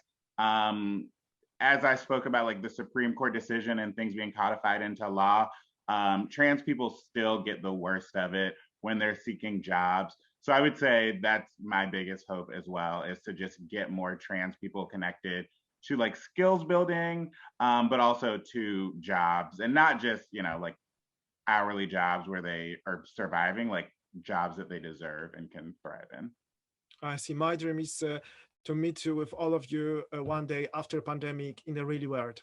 But thank you very much for today. Monika Habior, Bogna Czałczyńska, Zyren Schumacher, Malik Brown, Martin Benda. Thank you very much. All the best to Gdańsk, Atlanta, Hamburg, Prague, and Szczecin. Thank you very much. And now we have time for conclusions and speaking about future challenges. We have started already a little. So we're speaking now with Eleni Tsetsuko, Head of Sexual Orientation and Gender Identity Unit in the Council of Europe. Hello, Eleni. Good afternoon to Strasbourg. Do you hear me? Do you see me? Maybe in a second. Or are you there? Hello. Yes, hello. Good to see you. Hello. Well, hello from Greece, actually. Oh, where are you exactly? Where are you exactly? Yes, I am blocked in Greece. I went through a COVID experience, so I cannot travel for the time being. So this is not the best experience of COVID, I would say. And I must say. Hello Although again. It is not funny. But it's not funny, of course it's not. And hello again to Andrew Boff, Reporter of Congress of Local and Regional Authorities of the Council of Europe. Hello, Andrew. And hello, Julia Maciocha, who is leading Warsaw Pride. And she's a lecturer at one of the Warsaw University, and she lectures animal science, right? Wow. Okay. And she's leading Warsaw Pride, and Warsaw Pride this year is taking place on June 19, right, Julia? With mask or without masks? We cannot hear you. No. Let's try. No, the mic doesn't work. It's not muted, but okay. In a second, let's go to Eleni, and a very general question: how the Council of Europe institutions promote rights of LGBTI persons, and how do you support local and regional authorities taking a stronger role on this? Well, first of all, let me say the following. In the Council of Europe, we have what we call this triangle, the dynamic triangle of standard setting, first of all, and this is refers to our conventions, but also to our recommendation. There is a recommendation which a unique policy document adopted at the international organizations level in 2010. And it is a rather unique one because at the time it was possible that all member states would commit to this document. Poland included, of course. So we have the starter, our standards, and then we have our monitoring bodies. So we have our committees, our institutions like the Congress, going back to the member states and examining whether these standards are followed, are applied in the policies, whether the legislation is in line with our standards, and identify gaps. So, and there is where my unit and other parts of the Council of Europe come in to offer technical assistance to the member states to overcome these gaps, these difficulties, to devise policies towards equality for LGBTI persons. At this precise, this is the subject, but of course for other minorities, Roma, migrants, etc., etc. Yes, you had the question. Yeah, just a very shortly follow up. Eleni, can you tell us a little bit more about the work of your unit in the Council of Europe, Sexual Orientation and Gender Identity Unit? What do you do exactly? Yes, I was coming to that. So this is the setting, and then we are going back to the member states, as I said, and we offer technical assistance. We offer capacity building activities. We offer legal expertise for the preparation of new legislation or action plans. We offer awareness raising activities, and we bring together, we create bridges between different member states. It's a peer work. We bring in policies from states that they are quite advanced on human rights for LGBT persons to countries that they tend to do it or they have some difficulties to do it. So it is a peer-to-peer work. So local authorities with the local authorities, central administration with central administration. I can give you many examples. Is it that clear? So did I cover the question? Yes, you did, absolutely. You did very well. And you connect as well cities and regional and regions in Europe together. You do a lot of projects. So a concrete question, what project are you most proud of from recent years? Together with our colleagues from the Congress, I must say, because they are the first, they are in contact with the local authorities. But of course, yes, what we are proud. We have been working with the member states for the last 6 years, and for what I'm proud is that SOGI unit is now a reference. Council of Europe is a reference. It's a center, knowledge center, and the member states, they request our assistance. We have more and more member states requesting our assistance. Serbia is an example. This month, they are preparing a new legislation on same-sex partnerships, and the problem is that we cannot respond to this to all these requests. So. And well, we will come back to this question. How we communicate our messages is very important. But we'll come back to this question, I suppose, when we will talk about our project with the church. Yeah, exactly. I have a question as well on your church statement. I would say this way. You said once a quote: "Traditional and religious values cannot justify homophobic, transphobic crimes." Did you say that right? Well, actually, it is not the SOGI unit who said that. It's the Committee of Ministers who said that in 2010. The Committee of Ministers, by adopting this recommendation, all the member states, they said that, and I have to quote this because it is very important, neither cultural, traditional, nor religious values, nor the rules of a dominant culture can be invoked to justify hate speech or any other form of discrimination. So this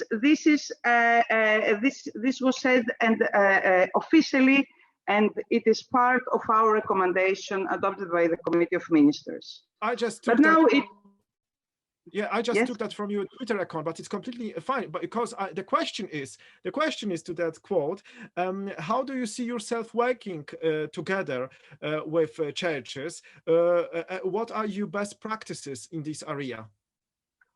Well, first of all, we came to the conclusion that we suffer, our human rights world suffers a little bit from what we call a moral narcissism. And we believe that our values and principles are the best humanity can offer, and we don't seem to bother much about how to share these values with the people that they are reserved or even hostile to them. So I think how we communicate our values and it's a very important tool. And we very easily label these people populists or even fascists because they cannot, and we believe that they cannot beat our values. But actually they can beat them because they use the same language as our language. They refer to nature or sovereignty or to the human rights. And we refer to our documents like the European Convention or the recommendation that they don't really say much to. They are very dry. They don't say very much, many things to general public or to those who do not share the same principles. So open a dialogue with the church is very important. And it was already mentioned that there are organizations of Catholic LGBT. There is the Conference of European Forum of LGBTI Christian groups. There are different organizations around Europe representing faith, different or Catholic, Orthodox, we can work with. And we have started working with them for the last 3 years.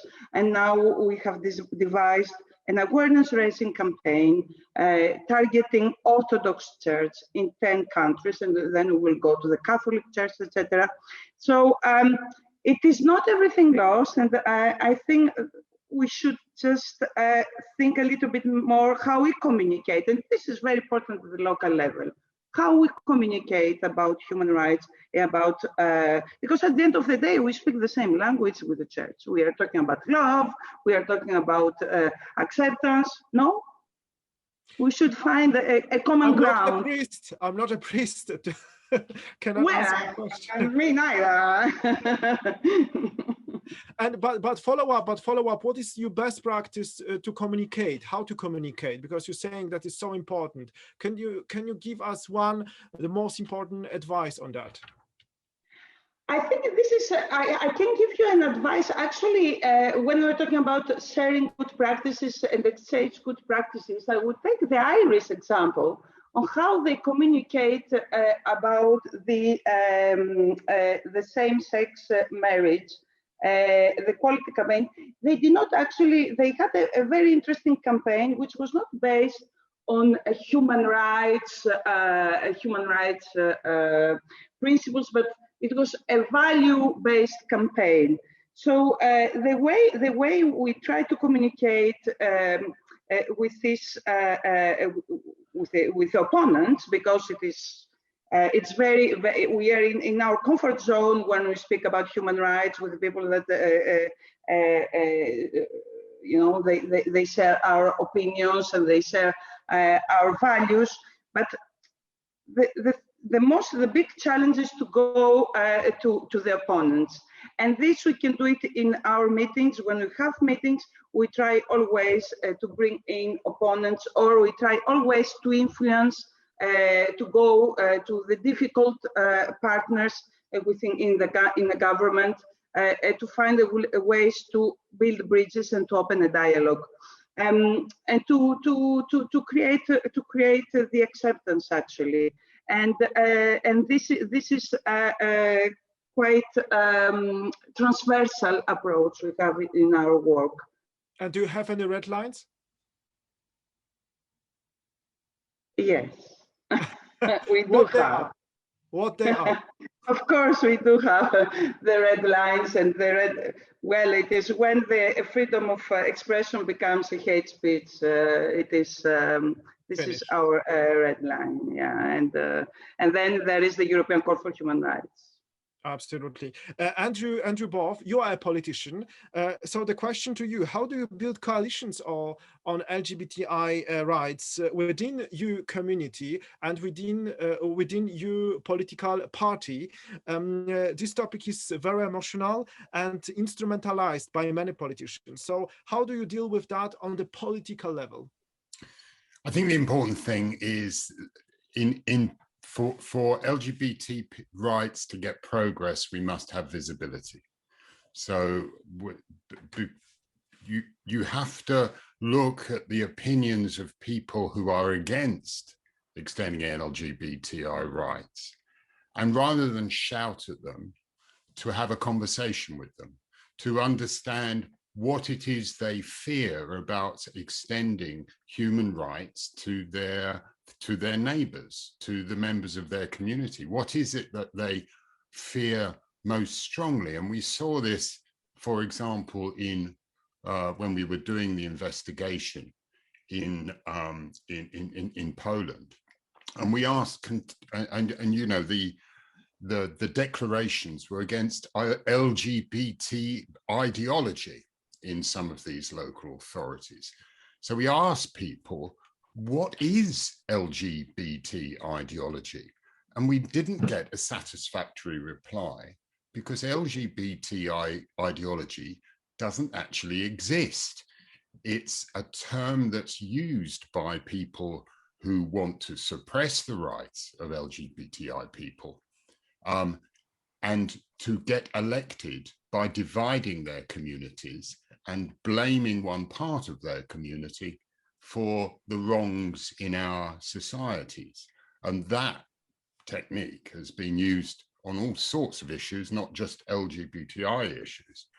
You can broaden the consensus by within parties being visible. We've just had, we had a general election a few years ago. My party, the Conservative Party, got 390 seats in the Houses of Parliament. 24 of those members of Parliament are openly LGBT, 24. And that includes, may I say, Daniel Kalczynski, who was born in Warsaw.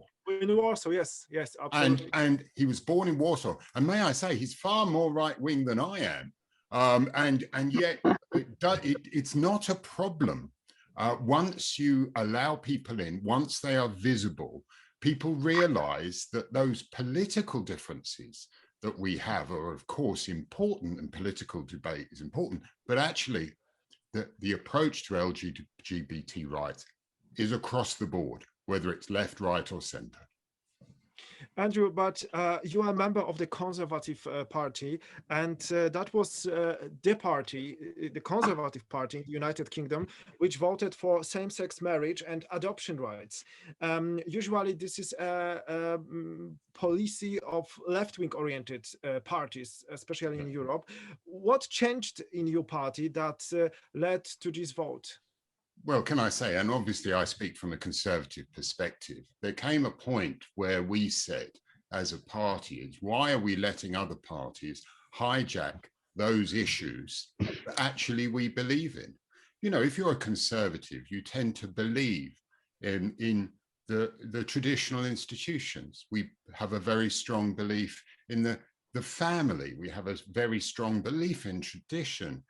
But if the way to strengthen the family is to bring as many people into that institution and to protect those rainbow families as much as we would protect any other family, we have to build a broad base as parties, because if any of the major political parties in the United Kingdom were to be seen as being exclusive and not include the whole range of society, they honestly wouldn't win elections.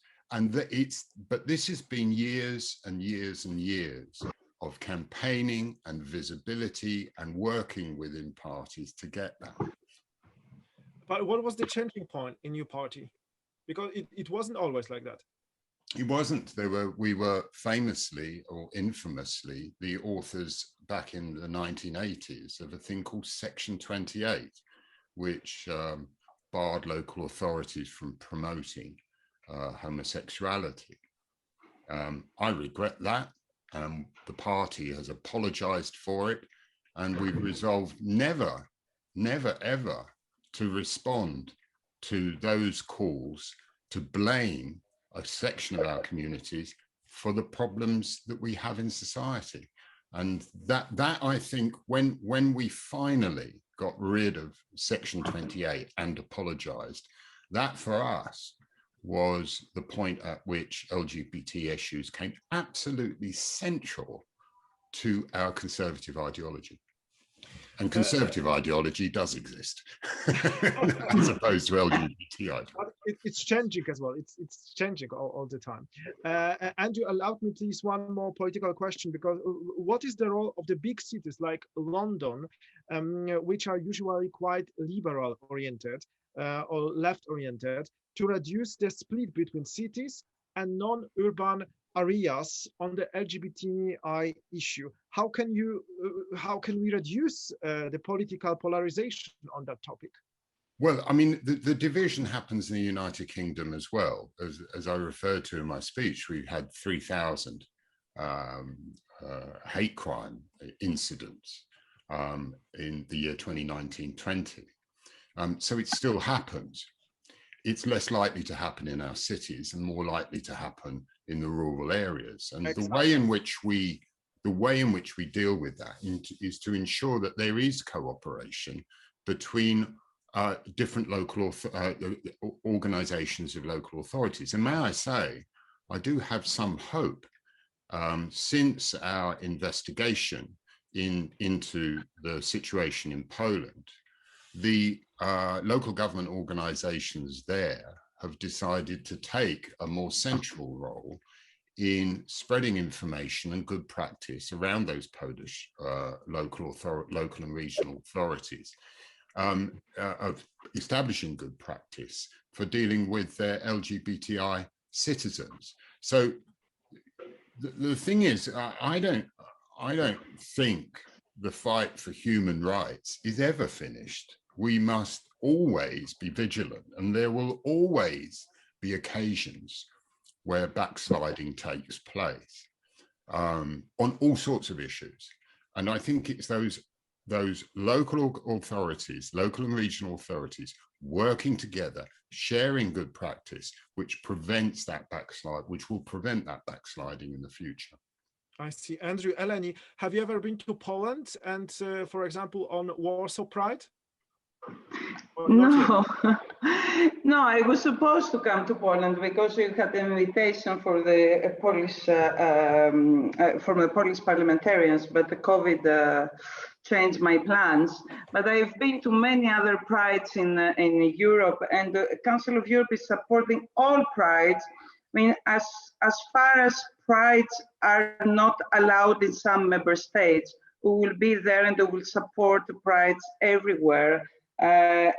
Even if we know that in France, some LGBT communities do not really support Pride. But as far as Prides are not allowed in Turkey, in Russia, in other member states, we will be there and we will support Prides. And let's hope that one day we won't really need to go and to manifest what is obvious. Where it is obvious. Eleni, and what are you doing on June 19? Because you're more than welcome. Julia Maciocha is leading Warsaw Pride, and I have a wedding actually. I will leave the wedding. Yeah, it's taking place on June 19. Julia, we can hear you now very well. I'm very happy. So the question to you, what are your expectations for cities and regions? I see that Monika Habior, Malik, Martin, Zureda are still with us, Bogna Czałczyńska as well, so they can hear that from you direct. And what are your experiences with them? I think what in Poland is the most important right now is to actually let us leave, especially that 30% of Polish cities are now LGBTQ free zones. And this is an unsolved problem.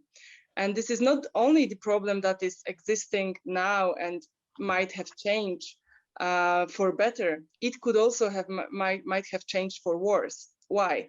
Because the right-wing organizations in Poland, they don't push anymore for LGBTQ free zones. Now they want to call it family charters. They want to make it about families, make the laws about families that are excluding rainbow families, that are excluding LGBTQ people. But on the name, it looks pretty great, right? Who doesn't support families? Everyone supports families. So the biggest threat right now, in my opinion, for Poland is how actually these resolutions are being taken easily by different states, by different cities, by different communities. How, as Andrew said, no one could say what LGBTQ ideology is, but half of the people that actually announced LGBTQ free zones, they couldn't even say what the acronym LGBTQ stands for. Yeah, but it works politically. It works politically. People can, they cannot say what is it, but it works politically. Julia, but the question was, what are your expectations to the cities and regions? Oh, so first of all, the pro-LGBTQ resolutions. We have that in Zielona Góra already. We have that in Szprotawa. They are the same resolutions as LGBTQ free zones. They don't change that much, but they are a strong signal to the community. We hear you, you're welcome here. The second thing is how presidents, how mayors of the cities can actually get involved within Pride and within projects that we are doing. And I'm not even talking only about finances, even though of course finances are always important. But for example, in Koszalin, when the vice marshal of Voivodeship took patronage among the Pride, it was much safer. It is much safer. For us, we are counting one important person taking the patronage on our Pride as a 1,000 of police officers more, as a 1,000 people that are going to protect us in times that we are going to need them. Of course, there are also the case of projects that are sponsored by the cities and by the regions. Are these projects actually including LGBTQ people? Are these projects actually involving LGBTQ people as citizens into the whole what is happening in this region? Because the thing is that LGBTQ people, I don't think that we need only separate programs, that we have to be somehow separated. What I would like to see is how cities are including LGBTQ people in what is happening in the city. Not only LGBTQ people, but also people with disabilities, people from different minorities.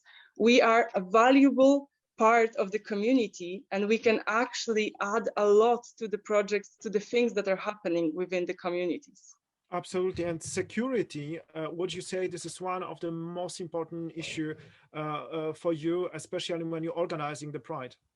Yes, especially that there are still cities in Poland that are banning the Pride. And this is also the second thing that is very important. You as the mayors, you as people in power, you can ask questions that we cannot. You can ask the question of another city, why are you banning the Pride? Why do you feel that you have the power to stop people from protesting? Why do you feel you have power to strip people out of basic human rights? What happened last year when the LGBTQ free zones were coming up, were being visible in Poland, is that all of the German cities that had partnerships in Poland, with cities in Poland, they wrote letters, not only to the LGBTQ free zones, to every partner city. They wrote letters asking, what do you think about that?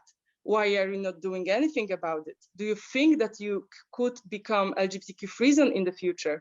Do you need help? Do you need training? Do you need counseling with us? Because we can provide you with information and tools how including LGBTQ people, not excluding, is more beneficial for cities.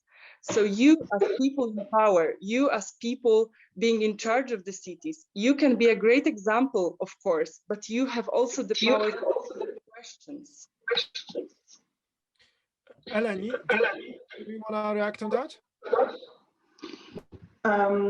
Well, yes, I want to react because I completely agree with what was said, and we definitely we are working with the local authorities.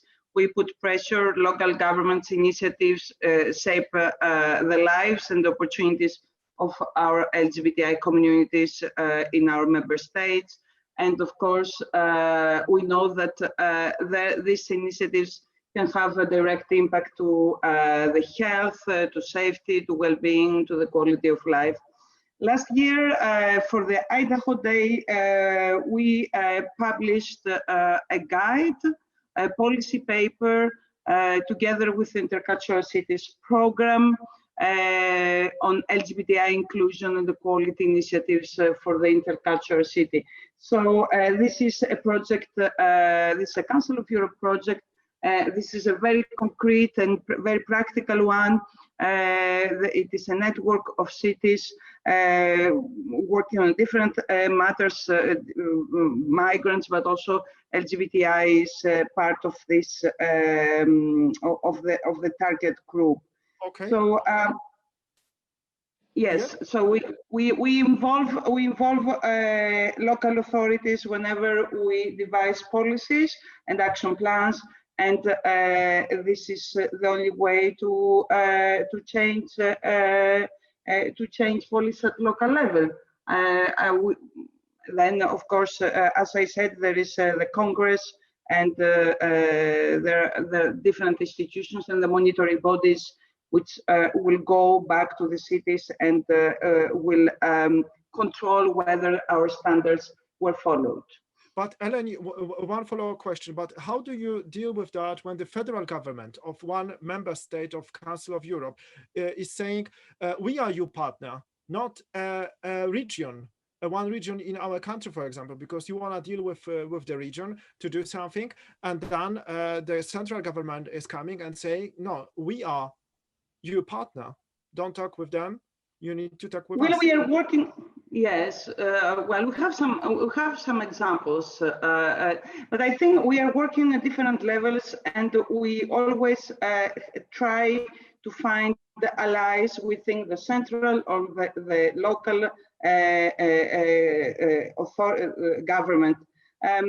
It is a different way of diplomacy and work we are doing. We are working on an action plans with the central government, and we are working on local action plans with the local authorities. We have different tools, of course, and it has been, well, we don't have so many federal states, of course, but we have already worked in Spain like that, and we have worked in Germany, for example, and it was quite successful. But they are federal states. This is the reason for this is it's what I said, yeah. Yeah, this is the different to Poland, for example. Andrew, very last question to you. LGBTI, the key to LGBTI diplomacy, what that should be from the perspective of the Council of Europe. Listen to what our opponents say and address their concerns. I mean, one of the things when we do get people to open up about LGBTI education at schools is that they believe that LGBTI propaganda will turn their children gay. They believe that. You know, and I've received heterosexual propaganda for 63 years. If it's going to work, it's better hurry up, because you cannot change people's fundamental nature, and you have to listen to what they're saying.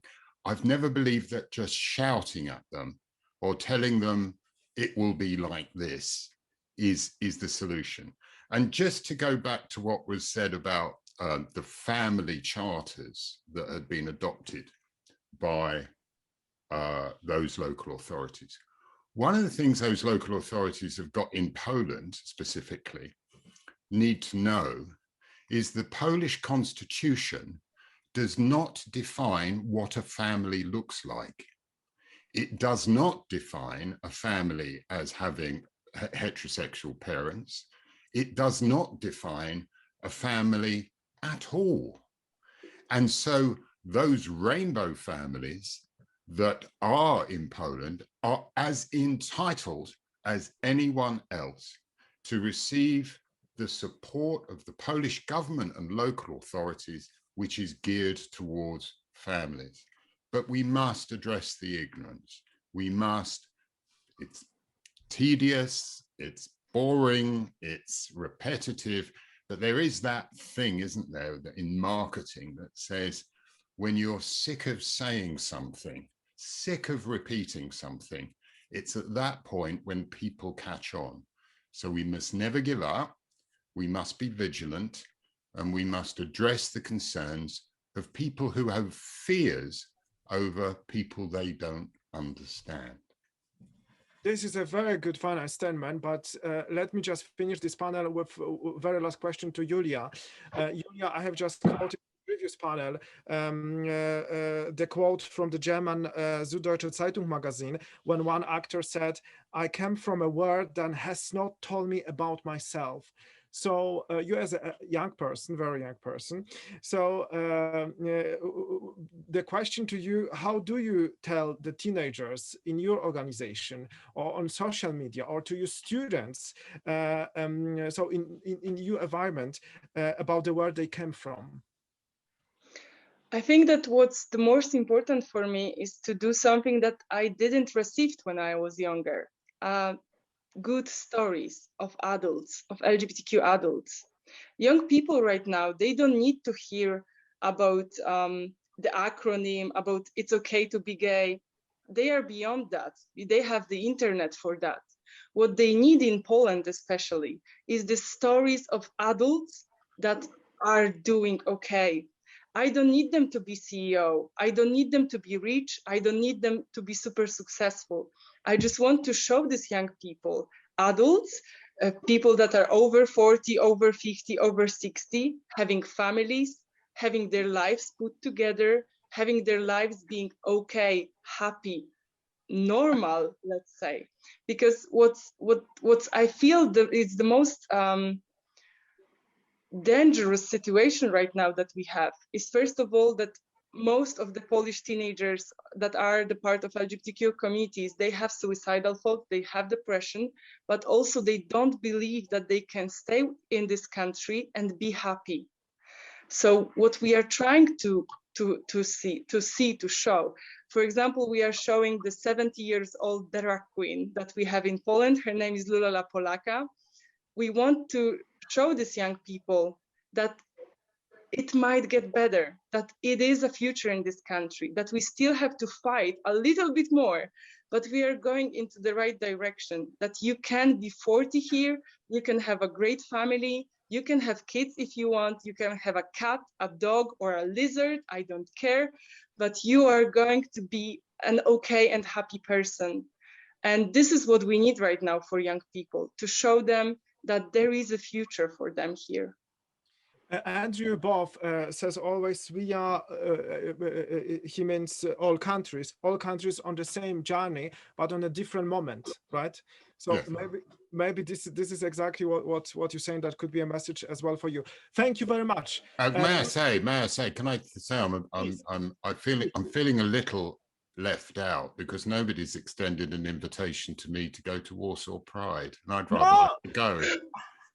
I can ask both of you, Eleni and Andrew. Julia, please. I would like to invite everyone that is right now on the meeting and everyone that will hear this meeting after. On 19th of June, we are going to celebrate Pride. Probably we are going to go back to the roots of an illegal demonstration due to our government not making us allowed to walk on our streets. But we estimated that it's going to be COVID safe. We estimate that it's going to be full of love, full of happiness. And we want our community to just go back together, to just be able to see each other, meet each other, and feel the strength and to get the power for the next years, because the next years are going to be super hard. But again, we are on the right path to win. So see you guys in 1 month in Warsaw. We will go illegal then. Thank you very much. Julia, Maciocha, Andrew Both, Eleni Tsetseko. Eleni, I'm afraid that I pronounce your surname false. Okay. But please tell me, how should I pronounce that correct? Tsetseko. Tsetseko is for a man. But let's don't take a binary approach. No, it's okay. No, I want to. Thank you very much. Thank you for all panelists, and thank you for watching. Thank you for the organizers, and stay equal, stay together, and stay strong. See you next time. Thank you very much. Thank you. Thank you, Martin.